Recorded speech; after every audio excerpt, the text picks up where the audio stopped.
చెప్పి దెబ్బలు ఆడుతున్నారు. ఇక్కడ వస్తే ఆవిడేమో మీదకి వచ్చి దెబ్బలు ఆడుతుంది. ఇట్లా ఎలా చేద్దామని ఎన్ని రోజులు మంట అమ్మా ఫుడ్ బాగాలేదని చెప్పాను పిల్లలు కరెక్ట్ వారం నుంచి అంతమందిలో బాగుందా?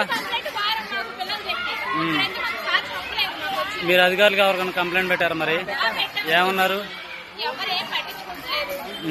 అధికారులకి తెలియజేసామండి. ఎంఈఓ బాలు గారికి చెప్పాము. ఎంఈఓ బాలు గారు చెప్పినా కూడా రెస్పాండ్ అవ్వట్లా.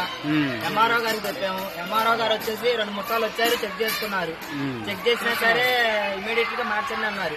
ఈ లోపల మళ్ళీ తర్వాత ఎంఈఓ గారు ఎండి మేడం గారు వచ్చారు, తర్వాత ఎంఆర్ఓ గారు వచ్చారు, తర్వాత తెలుగుదేశం నాయకులు వాళ్ళందరూ చాలా మంది వచ్చారు, చెక్ చేశారు. ఆ రోజు ఎండిఓ మేడం గారు వచ్చేసి చెక్ చేసి ఫుట్బాల్ అది మార్చుకోమని చెప్పారు. మార్చుకోమని చెప్పినా సరే మార్చుకోవట్లేదు.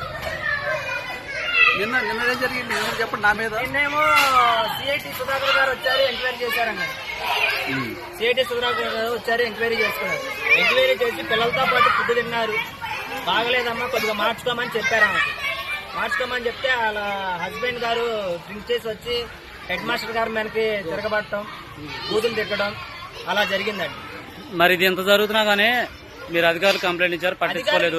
మీరు జిల్లా కలెక్టర్ గారు కంప్లైంట్ పెట్టొచ్చు కదా. అప్పుడు జిల్లా కలెక్టర్ గారికి కంప్లైంట్ పెట్టడానికి ఆలోచించామండి. లేదంటే మొన్నే పెట్టేవాళ్ళం. మేము మొన్న జనవరి 26వ తారీఖు కలెక్టర్ గారి దగ్గరికి వెళ్దామని ఆలోచించుకున్నాం.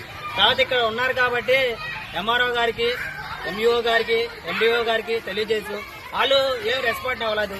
అందుకని దీని ద్వారా మీ మీడియా మిత్రుల ద్వారా తెలిసేది ఏంటంటే కలెక్టర్ గారి దగ్గరికి చేరేదాకా మేము కోరుతున్నాం.